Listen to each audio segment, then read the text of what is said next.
Now, our happy cat is saying hi and good luck and welcome to you. And he actually comes from the Osaka airport. I was sitting by him waiting for my ride, about a year ago, and he kept welcoming everybody to the new Osaka airport. So, but this is the type of lucky cat that one sees all over Japan, particularly in stores, and to bring good luck. And as much as today we're going to be talking about Shinto, Shinto has a lot to do with good fortune and good luck.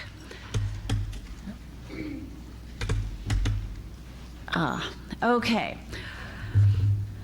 What I thought I'd do is get started with just going over some of the highlights, or I want to highlight some of the things from last time, just to put some things in perspective for you. We were looking at Jomon ceramics, and this was very exciting to start seeing these wonderfully vital, energetic, flamboyant works being made at such an early period. These are probably from the middle Jomon period. They show the latent creative urge that we will see constantly erupting in Japan. And Japan, like China, has a very strong ceramic tradition right from the very start, from the earliest periods. In fact, some of the earliest ceramics in the world have been dated to the Jomon period. So here we have these extraordinary works with the flaring tops that immediately rule out anything that's entirely functional. So it seems that these works most probably were made for some form of ritual purpose. And this little bowl here might in fact have originally been for some incense or something like that. But attention should be paid to the presence of the holes and to these shapes here that have definite sort of female connotations. So maybe these were made for ritual purposes. And here now is a wonderful Jomon pot that we have in our own collection, and I'm comparing it here with a yayoi pot from our own collection. So here we have two vessels, two good examples of early ceramic pieces. The Jomon, of course, is identified by the cord markings, the rope markings that appear on the surface of the vessel. When we move into the yayoi period, the pots no longer are just hand-built or coil-built, but they're actually thrown on a wheel. So we get this symmetrical, smooth-bodied finish. And from this point on, then ceramics really take off. But you can see the very distinct difference between them. Two more pieces. Thank you.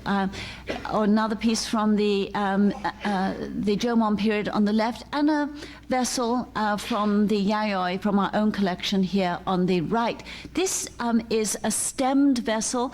This is important. The vessel is being lifted up off the ground, separating the base from the ground, which in Chinese ceramics, as you'll remember, is a very important technical development.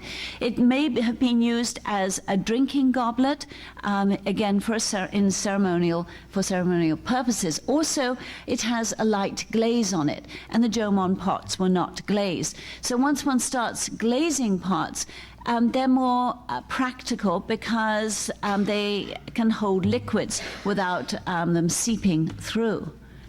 The other important development during this period was the Dotaku.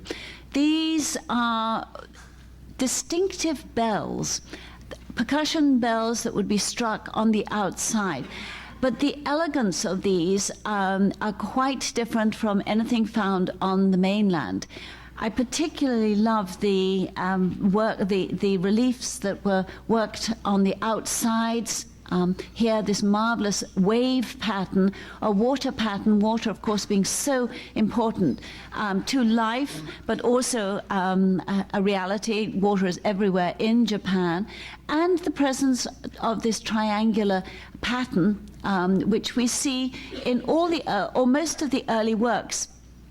An angular pattern that in some scholars have associated possibly with designs of regeneration, fertility. Other dotaku have the surface divided into neat categories, little picture framed areas in which we see farmers, houses or storage areas, beautifully depicted in a very straightforward, simple way. They give us a sense of the activities of the people of this time. So they were illustrating their own lives on these precious bells. Here is another of the dotaku here. Again, this is a circular pattern, this love of design played against a sort of a grid pattern. And over here, this is just a detail from that last dotaku that we saw, in which we see some sort of threshing going on here, and or some sort of winnowing, and then a figure up here. He seems to have a sort of a plow or something. It's a little difficult to make out, but all of these activities are associated with agriculture. And I wanted to compare the dotaku with Jong, which is, this one is in our own collection here in the museum. And just to show you the different approach. In Japan, we get a very elegant approach, and many of them have this sort of subtle convex shape. You know, it's curved inwards at the sides. In cross section, it is oval, just as the jong is oval as well. It is struck just as the jong is too. But whether there were series of bells, as we have in China, or not, we don't know. Not enough have been found, especially not similar ones. So they may have just been used individually. We don't know enough about it as of yet. But we have to remember that a bell like this was made a good 1,000 years before the bell that we see here on the left. Then, of course, we looked at the Kofun tombs. These are very distinctive. They were made of mounds with like an apron stage area extending out in front of them. And so they were given the name the keyhole-shaped tombs. We have the tomb of Suinin here on the left, and of Nintoko here on the right. This one here is in Nishinokyo, West Nara, and this one is just outside of Osaka.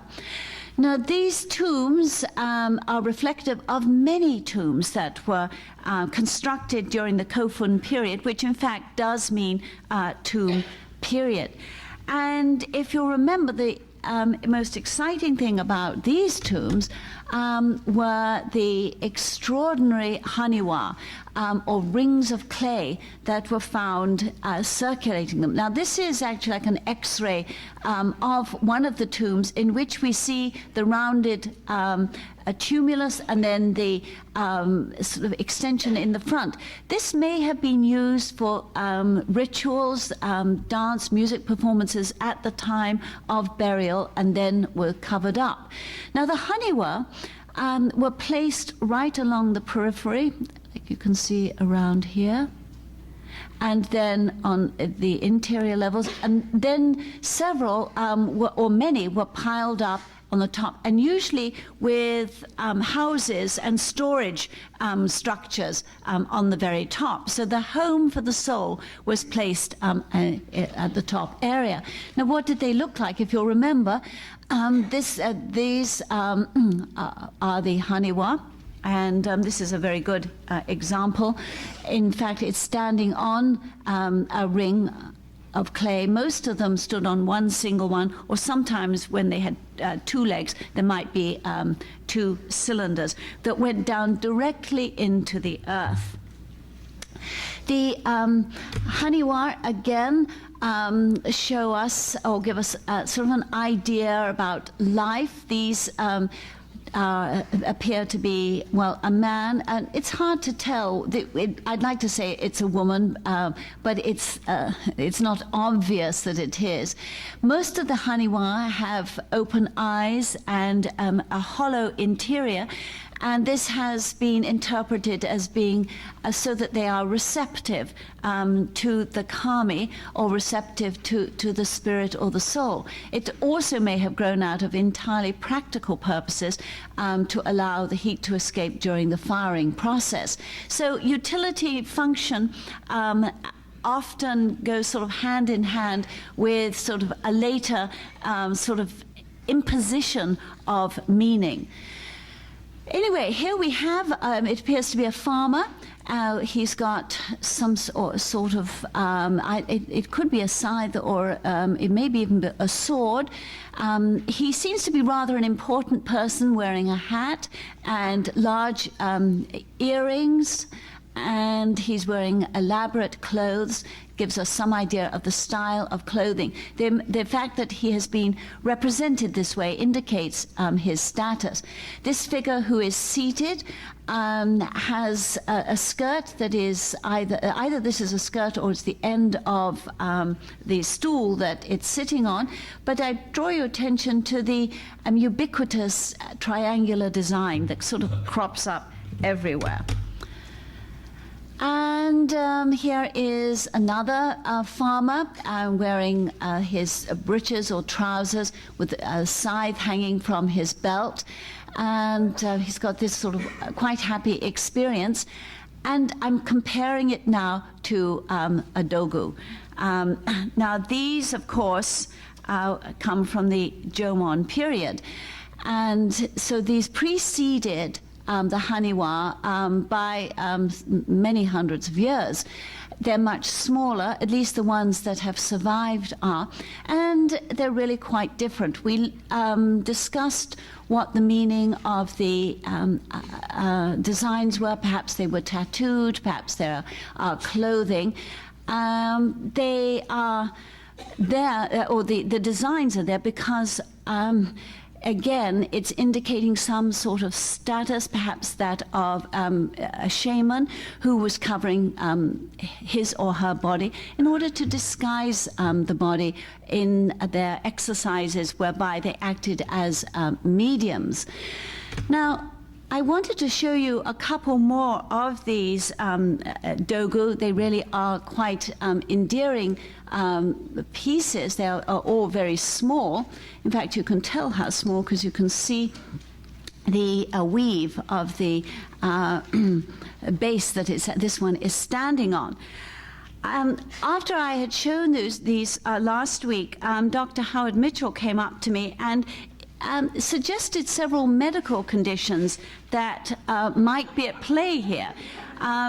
Well, you know, this is very interesting because one of them is, now I'm going to try to get this straight, achondrophagia, which is dwarfism, and so this indicates, you know, the smallness of the pieces. Another situation is anencephalia, which is the lack of a brain in the fetus, and we've got many that appear like this. And another situation is hypospadia, which is when the urethra does not close over. And the result is you cannot actually tell the gender of the person, and so it has both manifests both male and female, and so this might account for what we are seeing here. So then one questions, well, what does this mean? I would immediately, well, I think this is something that Dr. Mitchell and I were sort of talking about, was diet. Perhaps there was some dietary deficiencies that caused a number of births such as these. And so if that is the case, why were these images made? And the fact that most of the Dogu reflect at least one of these three conditions indicates that there was a preponderance of them. So I would think that possibly they could have been used as sort of fetish figures, guardian figures. These were born different from the norm, and therefore they were sort of empowered in a different way, and they could be used in order to sort of form a communication with mediums, with the other world. And we do see that type of thing happening in other cultures. Another thought I had, and I've had sort of a week to think about this, is that possibly these figures might have been made in order to prevent such births. If the figures were, they are made of terracotta, small figures, unglazed, and they may be made with all of the features that the mothers in particular feared that their offspring might have.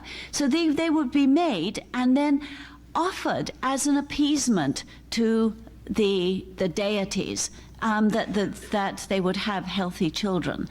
And so that these figures would be like substitutes that would absorb all evil forces or negative forces.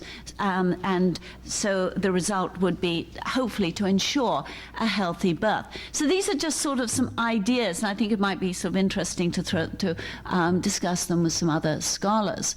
So I think it's always exciting to get feedback from people. So who knows if any of you see any art or have any ideas about these or other things that we see, let's discuss it. Here's just another one. I mean, some of them are very endearing. I mean, the faces, many of them were heart-shaped, sort of not completely formed. The appendages of the arms not formed. You've got here that sort of extended urethra.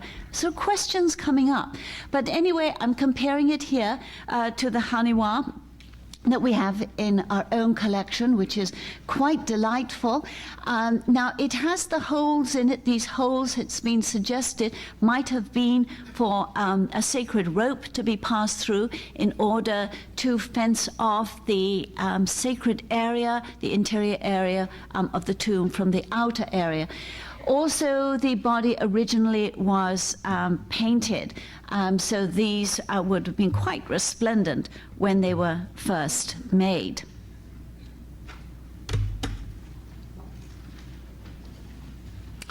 Okay.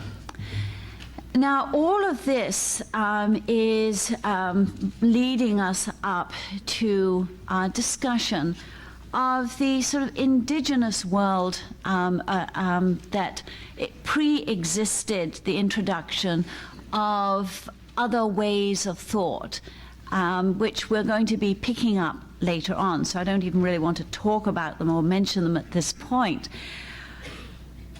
Shinto is the indigenous religion of Japan. It is rooted in animistic practices, which can be traced to the Jomon period. It's almost, it's a practice we don't even really have to give a name to.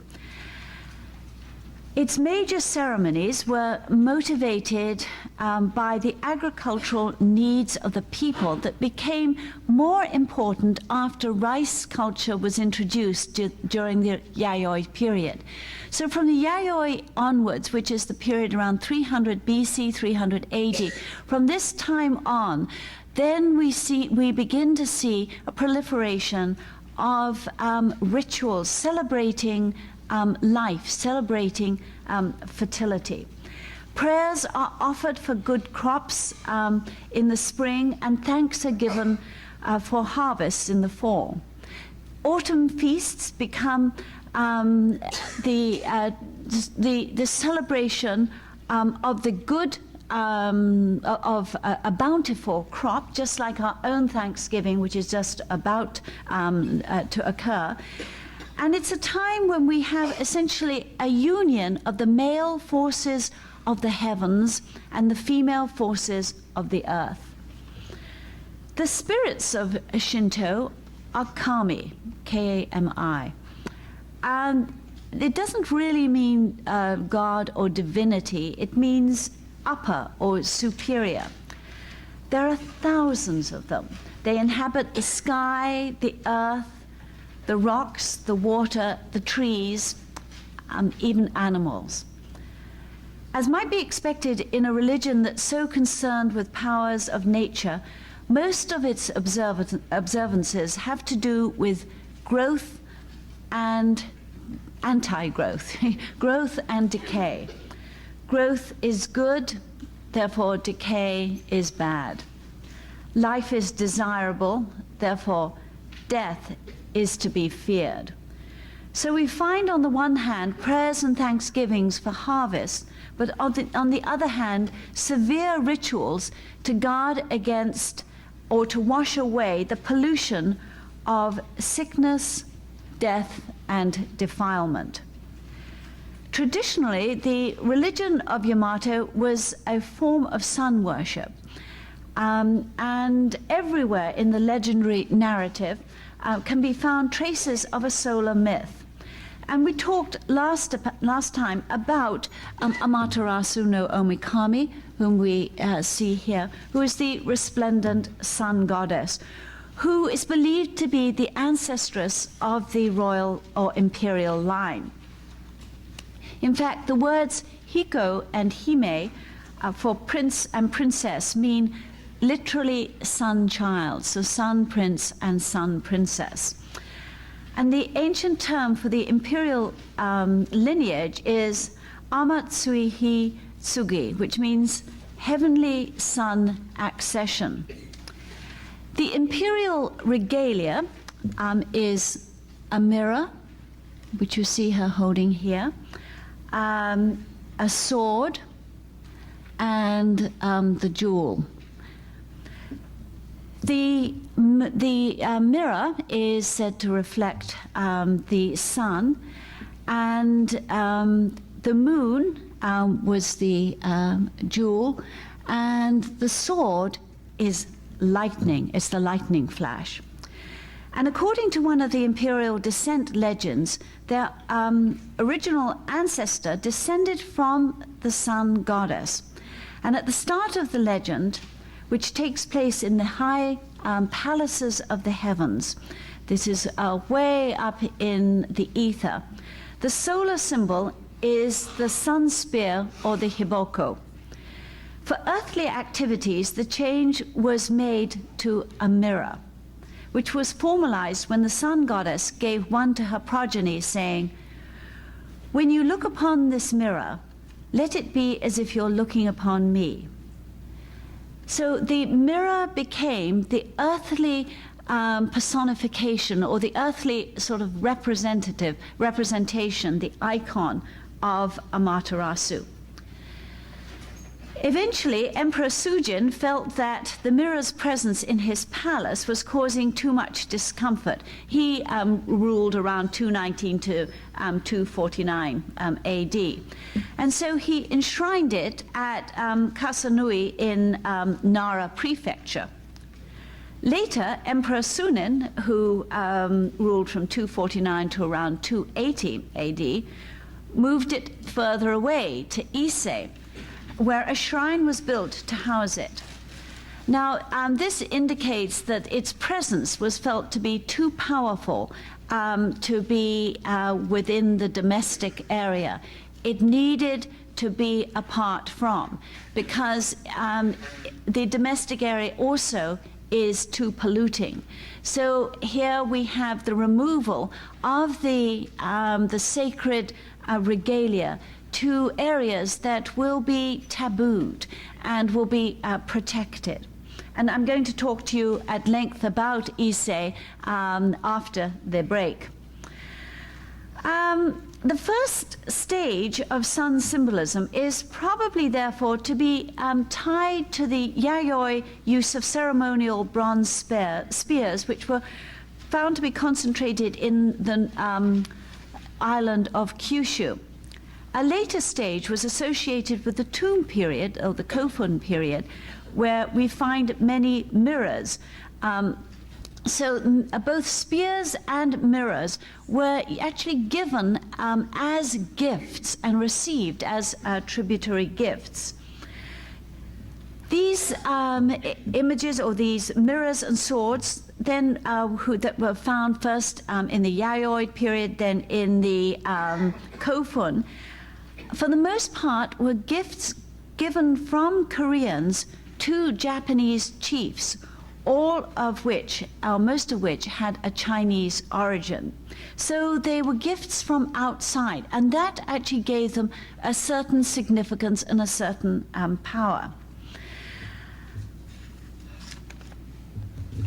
Now, here we have the one of these beautiful mirrors, but it has on the back of it this very distinctive design, or the chokomon design, which is a sort of an intersection of arcs, curved lines, and straight angular lines. This particular design appears to be a design that developed during the Kofun period, so it's distinctively Japanese. And so this is most probably a mirror that was made actually in Japan, and is very similar to the mirror you see being held here. Of course, this is the banner painting by Mayumi Oda. So here we have the mirror, and here are these magatama, or small, they're almost comma-shaped jewels that definitely reflect similar types of jewels that were found in Korea.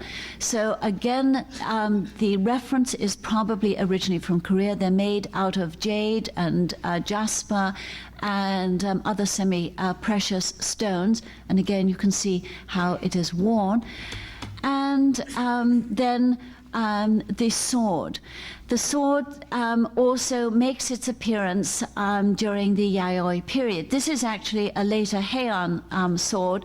It's just one that I happen to have a slide of. So I'm just showing it to you as reference, because the sword will play later on a very particular, very important particular role in Japanese culture. In fact, I note that you're going to be having a talk on swords, I think in the beginning of December.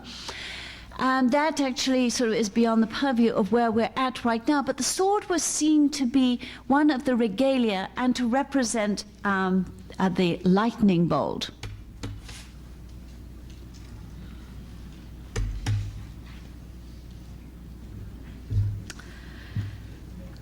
I want to talk to you about myths.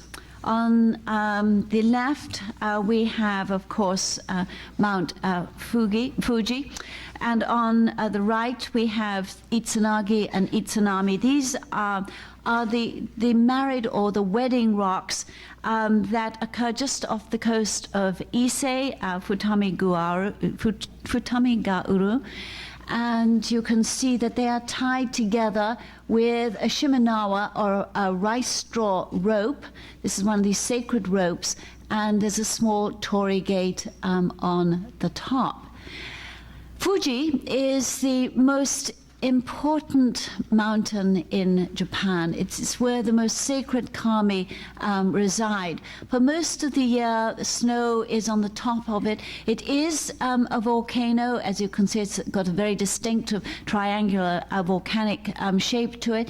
It hasn't been active for many hundreds of years, but there is always the potential that it could erupt. For most people in Japan, a pilgrimage to Fuji is one of the things that they would like to do at least once in their lifetime. So it's a very important and very popular pilgrimage site. Now, after heaven and earth were formed from chaos. The gods were produced. There were 7 generations of them that ended with the god Itsunagi and the goddess Itsunami. They came together and were married, and they gave birth to the islands of Japan when Itsunagi stirred the waters of the earth with their spear, and the drops of the water that fell from the spear as they lifted the spear formed the islands. It's a wonderful story. They also produced the sea, the rivers, mountains, and the trees. Amaterasu no Omikami, the sun goddess, was produced from a mirror that was held in Itsunagi's hand. So she, the sun goddess, was produced from Itsunagi. She wasn't the originator. Then they produced the moon god, who was also sent up to heaven to join Amaterasu. So the sun goddess and the moon goddess were in heaven. Their third child was Susanoo, a fierce, cruel deity who was always unhappy, always wailing and weeping, and very destructive child. He brought many people to an untimely end, and he laid waste all the green mountains and field. He was sent to rule the netherland of darkness. Then Itsunami gave birth to the fire god, who, as she gave birth, burned her so badly that she died. And her putrefying body was so bad and decayed to such an extent that Itsunagi was overcome with horror and fled from the world and actually fled into the waters. And we don't hear of him anymore. So he is fleeing from death and corruption, and he purifies himself by essentially being bathed in the waters, and Itsunami herself is finally burned up. And so they then disappear.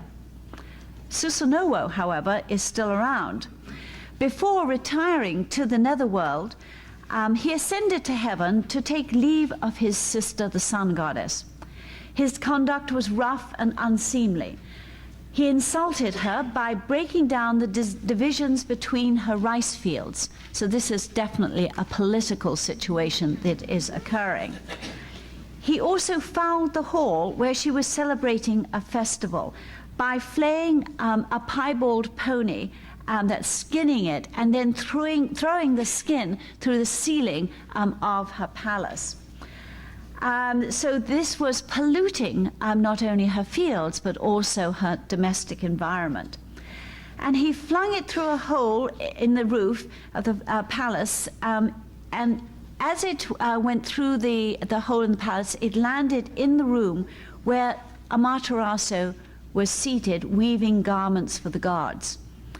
She was outraged, and she entered the rock cave, and this is a wood block print from the Edo period, from the this is the early 19th century.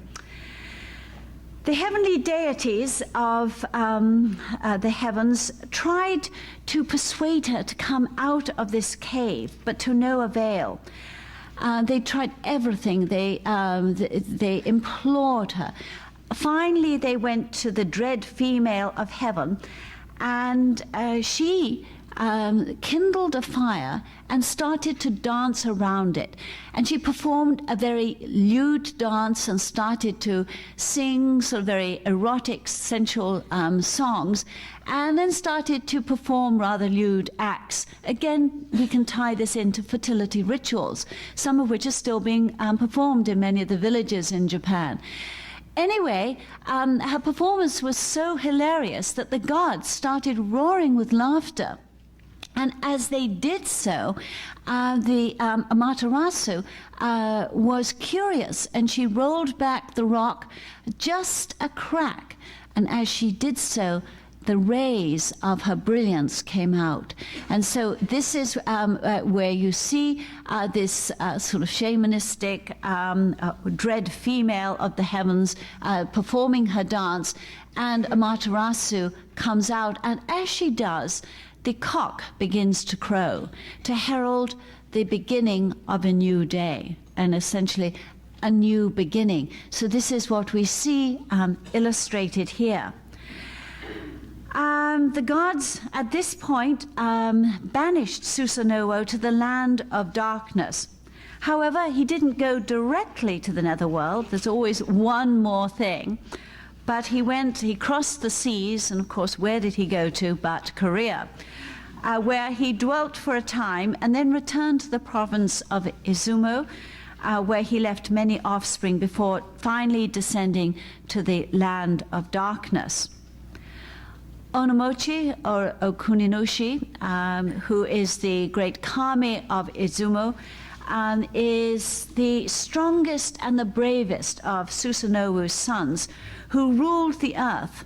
However, the offspring of Susanoo were not considered fit to be the rulers of the earth, and Amaterasu asked him to deliver up the country to her grandson, Ninigi no Mikoto. At length, after some sort of discussions and agreements, it was in fact agreed that Ninigi would be allowed to come down and to rule the earth and to conduct public matters, whilst Onomochi would have a great palace built to him, and he should concern himself with divine affairs. So what we see here is a separation of the sacred and the secular powers. Sort of, you could sort of see Canterbury and the king in England. I mean, that's sort of essentially what is occurring. Ninigi descended to earth, alighting in the western island of Kyushu, carrying with him as tokens of his divine mission 3 treasures: a jewel, a sword, and a mirror. So you should really know what these treasures are by now. There's an obvious effort here to reconcile the conflicting mythologies of Kyushu and Izumo. The usually accepted interrelationship and also, of these myths, and also the interpretations, is that the Kyushu clans were able to assume the sovereign power, but that it was necessary to propitiate the Izumo clans by leaving to them the control of religious affairs. There's little doubt that the Izumo people were culturally further advanced than the Kyushu clans at this time. And the period we're talking about is approximately during the yayoi times.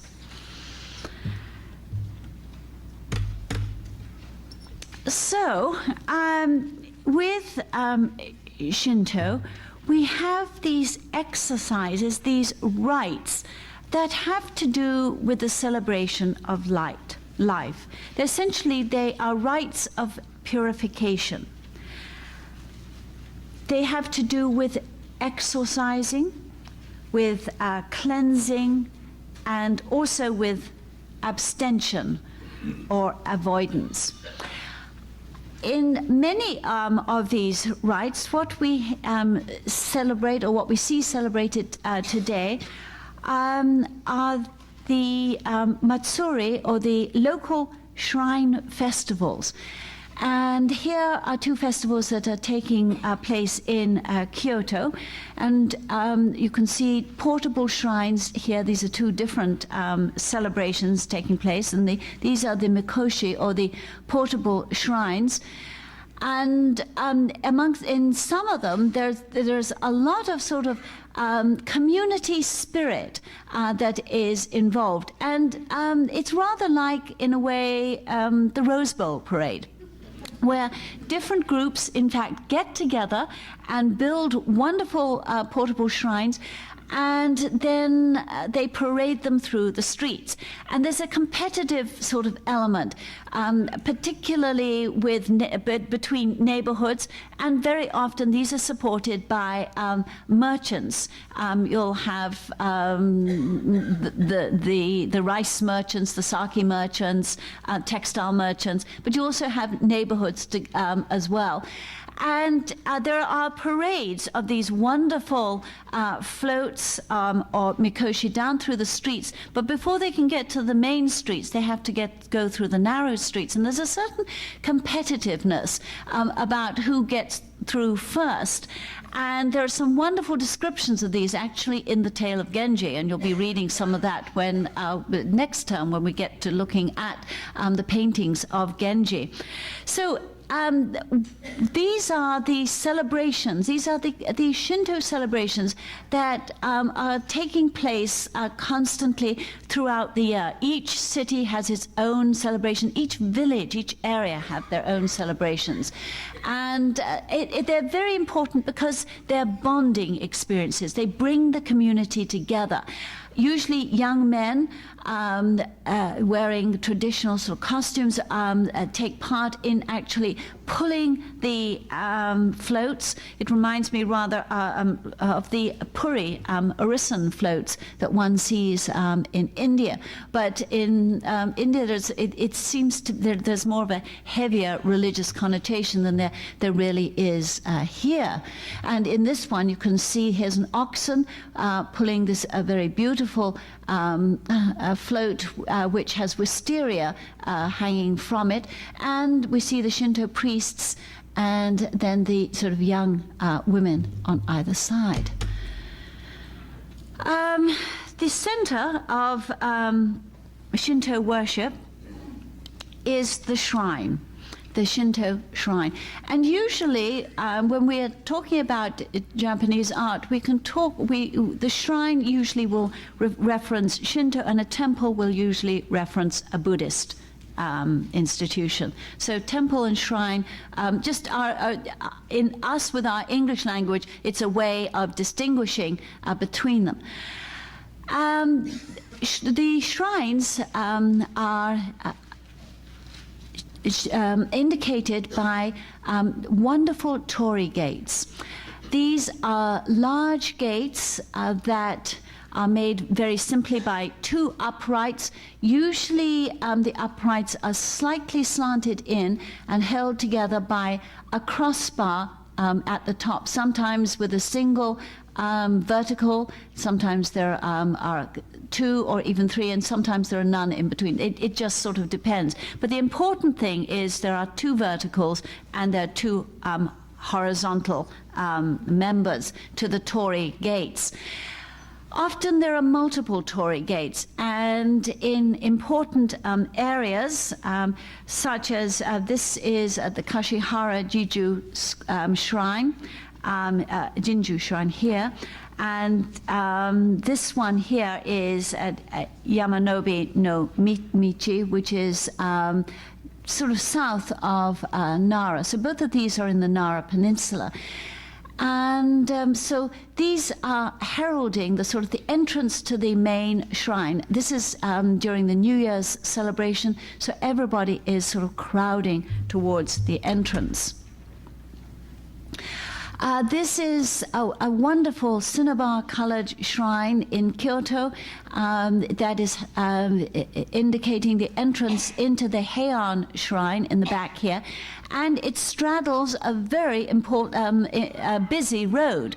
Buses trundle underneath it and cars and everything. So, I mean, it is right there as an indication that one's sort of passing into a sacred area, the area of the kami. And this is a modern building actually in Nara, and I was just sort of standing outside actually one of the subway stations, and here I saw there's a torii gate up here and a little torii shrine. So one will see these gates just everywhere. Just keep your eyes open, and particularly those of you who are going to be traveling to Japan next year. It's It's going to be a wonderful experience for you. One of the most important celebrations is the New Year. Today, the Japanese celebrate the New Year at the same time as we do in the West, using the Julian calendar. No longer the lunar calendar that is celebrated in China and many of the other Asian countries.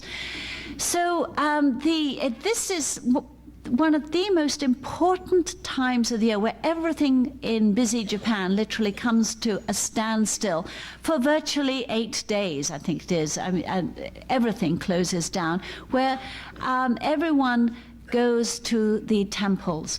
And this is important because it's a celebration of the new year, of renewal. It's a time when gifts are given to the temples. This is the Kashihara Jinju temple again, and you can see these are sake casks that have been donated to the temple, just forming this wonderful backdrop against which these young women are standing. And young women at I never get it quite right, but it's like at 5, 10, 15, 20. It's something like that, and that I do apologize, that's probably not the right years, but they come to the temple and to the shrine and are presented to the shrine and wear kimono and very beautiful clothes. These young women are wearing fox fur collars because it's very cold. This is winter time. And posing with these arrows. Now, the arrows are used at New Year's. These are actually offered with prayers to the kami of the shrine, and you can see they're hung with these wooden boards. These are ema boards, E-M-A. And on the board, you just may be able to make out these are rats. So this was to celebrate the year of the rat. So I think that was 96. So what one does is buy these and for a small amount of money, and then actually present them back to the temple. And often you'll write on the back of it a wish for good life, long life, health. Another thing that we have, now this is at the Kasuga Grand Shrine over here. I'm trying to sort of show you the relevance of Shinto. It's so much a part of everyday life. Here we see a Shinto priest who has a wand in his hand. It's like a stick with notched white paper, and he's waving it over this car. It was a whole line of cars, and these are new cars that have been brought to the shrine to be blessed. And people will bring new things to the shrines to have this blessing so that it can be driven safely, there will be no accidents. And so this is what you see happening. The window's open there, and he will actually, I do have some slides where he's opened the boot, he'll open the bonnet, and essentially wave away any potential evil demons. Actually, it's very funny because one will see trees with little strips of paper tied onto the branches. So strips of paper, something like this, but you'll see a tree's covered with it. And people will buy these strips that will have prayers on them, and often they will write their own wish. And at the shrine, I was here, this is just very anecdotal, but I was here with my daughter and mother, and that was quite a threesome, and I can tell you. And I didn't realize this power play going on, and I was the middle one. And that's always the dangerous one, because you've got the two on either side, which were always coming over me. And I was told by our host, oh, you must buy these little tokens. And we're saying, oh, no, no. And said, yes, and you can get them in English, too. And, oh, that's even worse. I'm so superstitious. Anyway, I said, okay, fine. And so we got them, and we tied them. Oh, we read them and then tied them on the tree. And mine was quite lengthy, but it ended up and said, worse the effect, it is to your advantage to be forbearing and patient.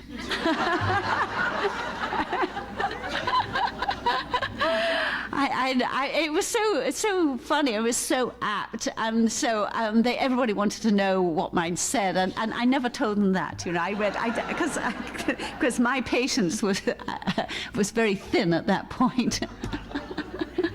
Anyway, this is the fox shrine in Kyoto.